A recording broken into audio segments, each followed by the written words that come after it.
Hi, I'm Tucker. Welcome to Last Moments. Today we're looking at deaths that prove exactly why the Darwin Award was created. From an entitled Karen who marched straight into the path of fighting bulls, to a hunter who dropped live ammo into a campfire, blowing up his entire crew and campsite.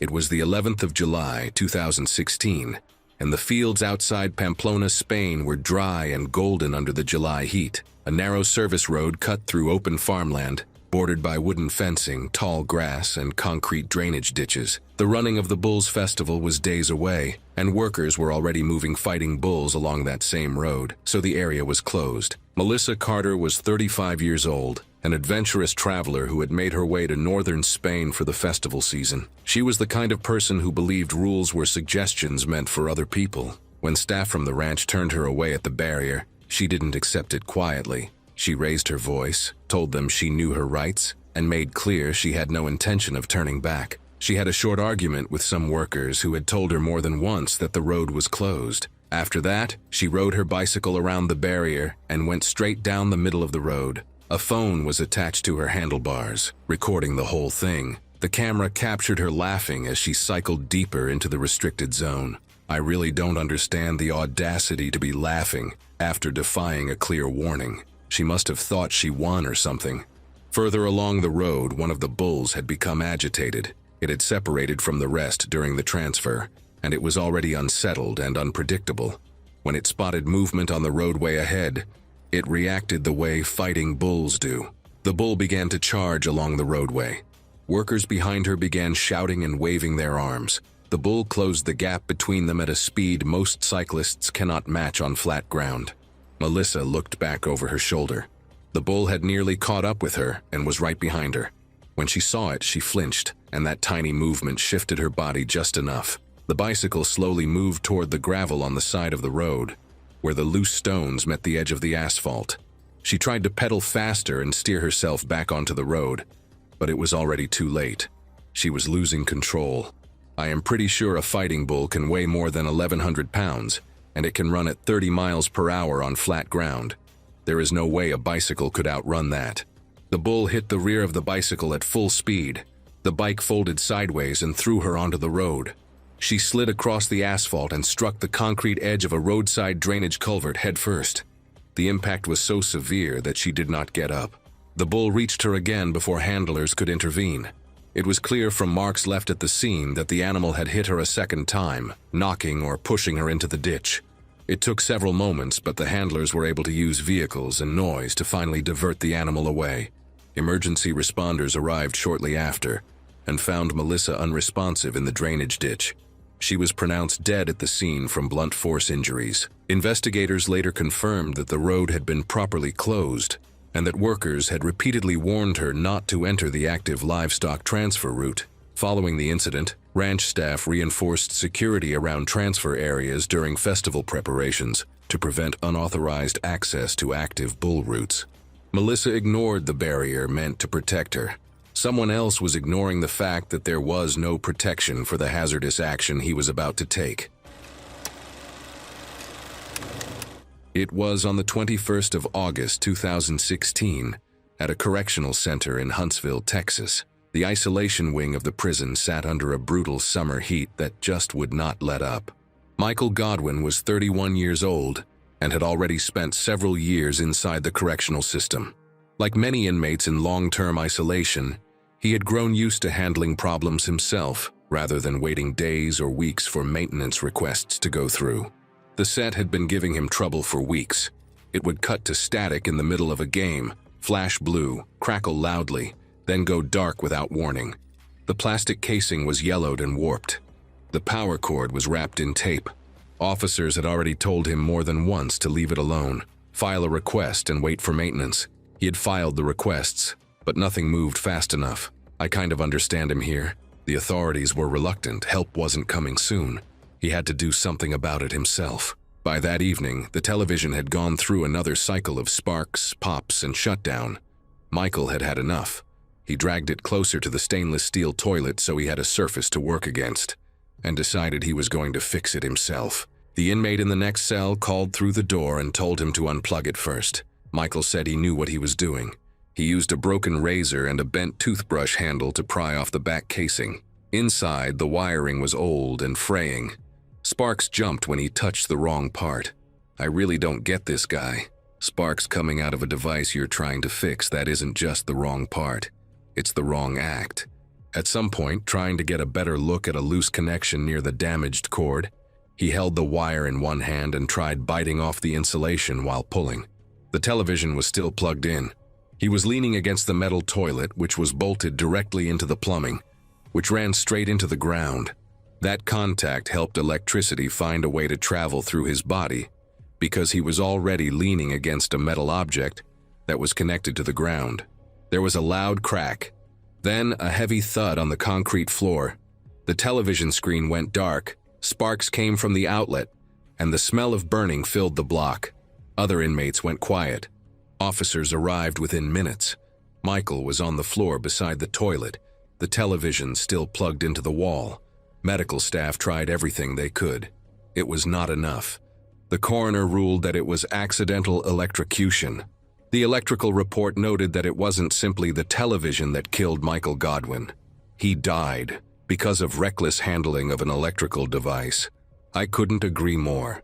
Broken televisions do not kill people on their own. What kills them are the choices they make. After Michael's electrocution, the correctional center entered temporary lockdown while investigators secured the segregation wing and shut power to nearby cells. Maintenance records reportedly showed prior complaints about sparking outlets and damaged televisions.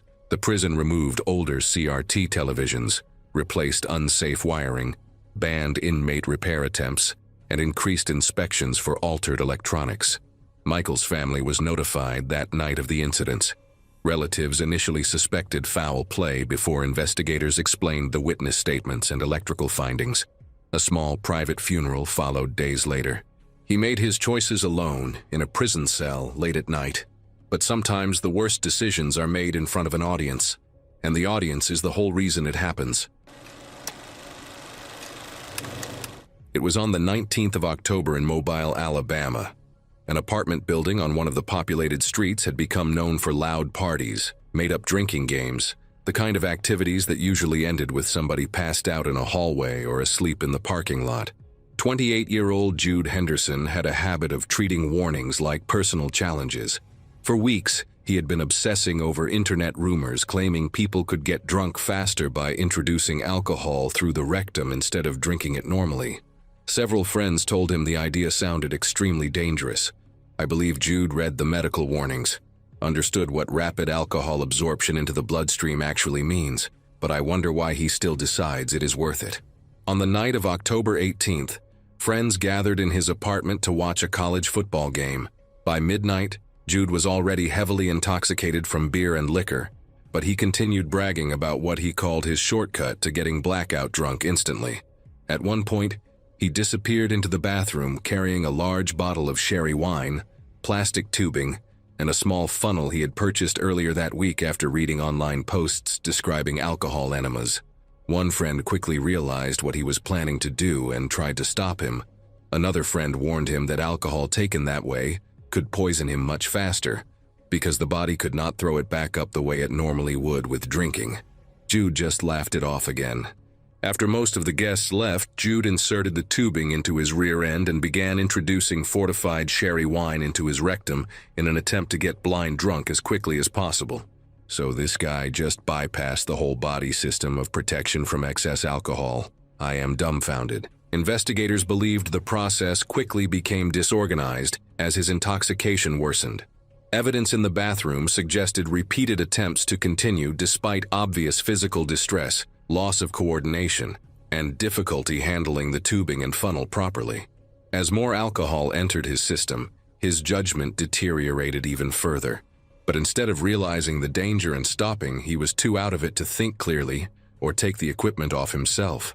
By that point, the alcohol had made everything so much worse. Neighbors later reported hearing crashes, slurred shouting, loud laughter, and objects falling inside the bathroom well after 2 a.m. in the morning. Investigators estimated Jude introduced somewhere between 40 and 70 fluid ounces of fortified wine into his body, before losing consciousness from acute alcohol poisoning. By the next afternoon, Jude was found unresponsive inside the apartment. The medical examiner concluded that the alcohol had killed him and that it had happened faster than normal because of the way it was absorbed into his body, which allowed dangerous amounts of alcohol to reach his blood much more quickly than regular drinking would have. Investigators noted that the incident contained multiple clear opportunities where the outcome could have been avoided: repeated warnings from friends, severe intoxication beforehand, online medical information describing the exact risks and visible physical deterioration during the incident itself. One responding officer said that by the time Jude realized he was in trouble, he was already too intoxicated to help himself. I mean, he had online medical warnings. His friends warned him. Even his body warned him during earlier intoxication. None of those signs were enough for him. Jude Henderson's audience was a handful of friends in an apartment. Anthony Mercer's audience was an entire car park full of people cheering his name, and that made all the difference. It was the 7th of May, 2016. The night was warm and still in Polk County, Florida. The frontage road beside the commercial strip of a lakeside sports bar sat mostly empty, its asphalt edged with loose gravel and uneven debris that nobody standing in that lot was paying any attention to. Anthony Mercer was 26 years old, and he loved to make people laugh.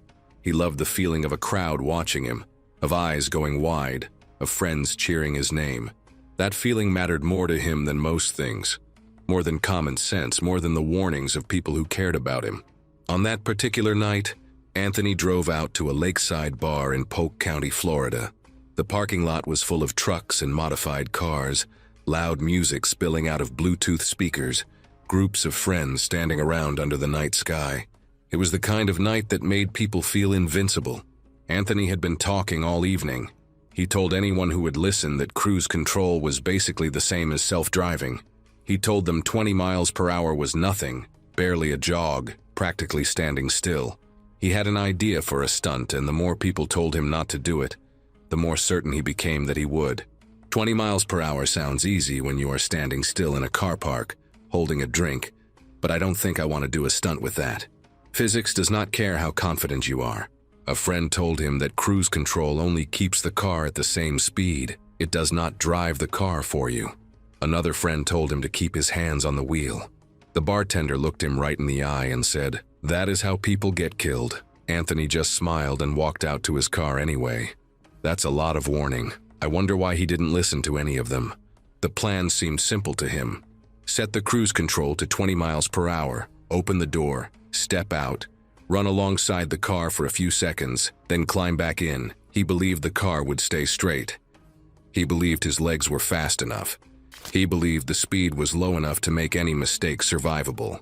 Just after 1 a.m. in the morning, Anthony pulled onto the frontage road beside the strip, set the cruise control, and opened the driver's door. Several cars followed behind to watch as the crowd cheered. For one brief moment, it almost looked like it was working. His hand gripped the doorframe, his upper body leaned against the open door, and his feet found a rhythm on the moving asphalt. The car slowly started to drift toward the edge of the road almost right away. Then the cheering of the crowd behind him turned into nervous shouting. Even the crowd felt it way before it happened to him. Then his right foot came down on a patch of loose gravel near the edge of the road. His foot slid. His stride broke apart.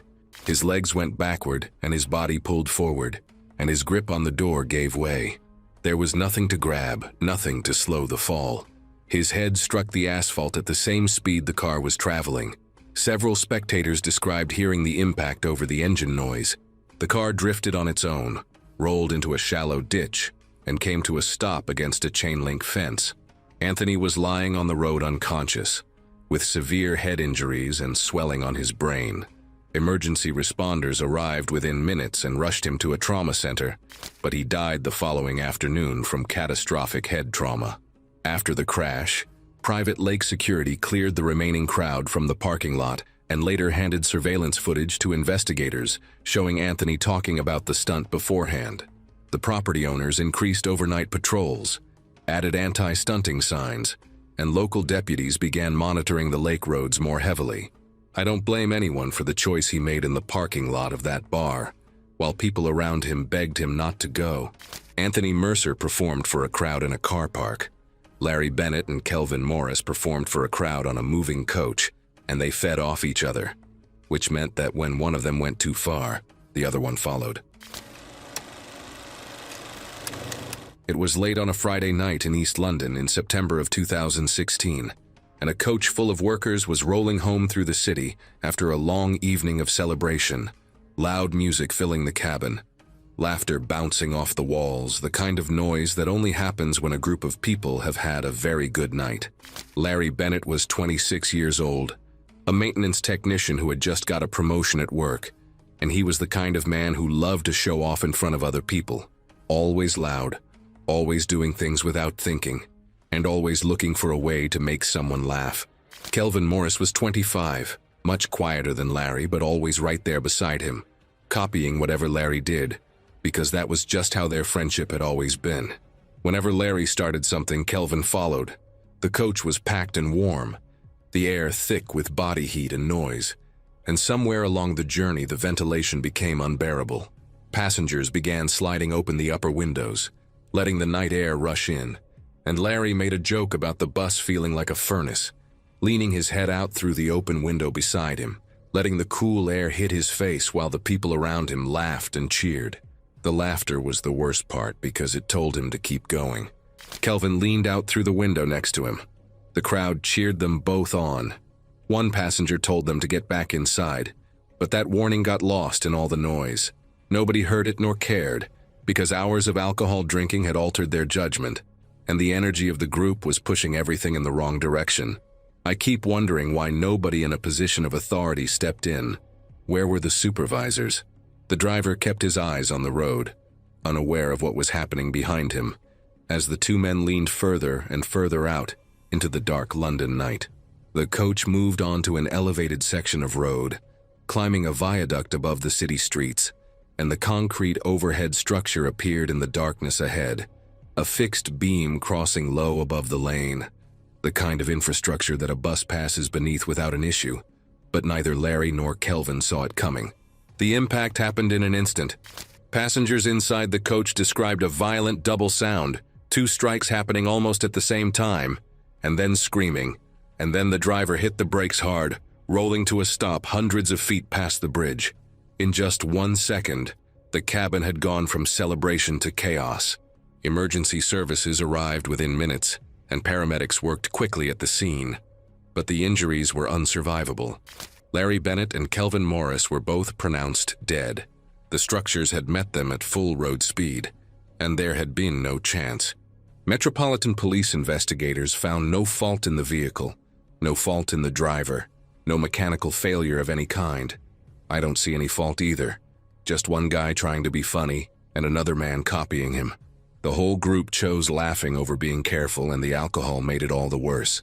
The company made changes after that. Every charter journey now started with a briefing. No alcohol was allowed during transport. Supervisors were placed throughout every vehicle. The rules were enforced, not just suggested.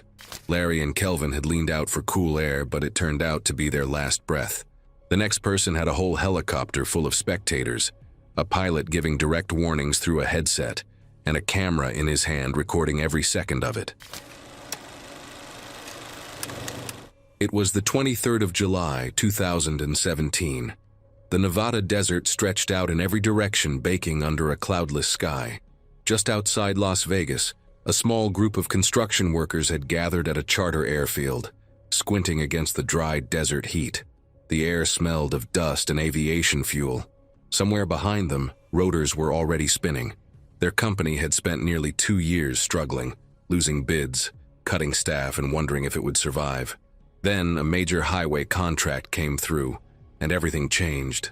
The people who had stayed through the worst of it were being rewarded with a helicopter tour over the desert and Hoover Dam. It was the kind of day most of them would remember for the rest of their lives. Ryan Marvin was 27 years old. He was the kind of person who always wanted to make everyone laugh, always wanted to be the one people talked about afterward. He had brought a handheld camcorder to the flight specifically to capture the whole trip on video. Before they got on, the pilot gave every passenger a clear safety briefing. Stay seated. Keep your restraints secured at all times. Do not lean outside the aircraft. Do not loosen or remove your harness during flight. Everyone nodded and climbed aboard. The helicopter had no side doors, which gave passengers a wide-open view of the landscape below. It was breathtaking. Red Canyon walls rose on either side as the pilot guided them through the most scenic part of the route, banking gently so everyone could see the rock formations stretching out below. Ryan could not stay still. He started moving toward the open side of the aircraft, holding his camcorder out to get dramatic shots. His co-workers told him to sit back. Another passenger reminded him that the pilot had warned them all about leaning outside less than 15 minutes ago. Ryan waved them off and said the harness made it basically impossible to fall. I just think about this Ryan guy and shake my head. The pilots gave every single instruction for safety. Ryan heard it, nodded, and climbed aboard. The moment the canyon came into view, he forgot every word of it. Then he loosened his harness to give himself more room to move. Then he slipped one shoulder out of the restraint entirely and leaned nearly halfway outside the aircraft, recording himself with the canyon rushing past behind him. The pilot saw the movement and issued another warning through the headset. Ryan ignored it. I keep wondering, just how many warnings does he intend to ignore? A sudden crosswind rolled off the canyon walls. The helicopter lurched sideways. The pilot immediately began correcting, banking the aircraft to stabilize it against the shifting air. Every passenger who was properly secured got thrown hard into their restraints and held in place. Ryan was not secured. His upper body swung outward, making the loose harness slip right off his shoulder. The camcorder flew out of his hand, and then Ryan fell off the helicopter completely. His co-workers later said the whole thing happened in about 2 seconds. The pilot stabilized the aircraft, pulled away from the canyon walls, and called emergency services. Responders found Ryan in the rocky terrain below. He died on impact. Investigators examined everything afterward. The only finding was that Ryan had deliberately removed his own safety harness during active flight in open canyon conditions, while ignoring repeated warnings from both passengers and the pilot. The camcorder survived the fall with only minor scratches. The final footage showed Ryan laughing, leaning outside the aircraft, seconds before the crosswind hit. Ryan Marvin died in the open air above a canyon, surrounded by noise and movement and adrenaline. The next person died in the quiet of the Scottish Highlands, beside a campfire, in the kind of peaceful setting where nothing is supposed to go wrong. It was on the evening of July 14th, 2017. The Scottish Highlands were quiet. The kind of quiet that only comes when you are far enough from any road that nothing reaches you except wind through the trees and the soft crack of a campfire burning down to coals. A small group of men had set up camp in a remote stretch of woodland after a day of shooting practice. Ricky Stewart, 38 years old, was the kind of person who liked to push things a little further than everyone else. Not out of malice, but out of curiosity. Out of that particular restlessness that makes a person want to see what happens next. He had spent the day handling firearms and ammunition, and when the evening settled in and the group gathered around the fire, some of that ammunition was still at the campsite. At some point, Ricky took a handful of live cartridges and dropped them into the fire. I am shocked by just reading this. That kind of decision sounds obviously dangerous enough when you read about it. His friends would later say he seemed to think it would be funny. He had probably seen something like it in a movie or heard about it from someone, and thought the fire ring would keep everything under control. It was just a campfire after all. A metal ring sitting on dirt. How bad could it really be? The answer came very quickly. Live ammunition does not behave like a controlled gunshot when exposed to heat. In a firearm, the cartridge is contained inside a chamber that directs all the energy in one direction. In an open fire, there is no chamber, no barrel, no direction. The casing heats up, pressure builds inside, and eventually the cartridge ruptures. When that happens, pieces of hot metal fly outward in every direction at once. The cartridges did not all go at the same time. They went one after another, unpredictably, with short gaps between each one. The first few sent the other men scrambling away from the fire and into the trees.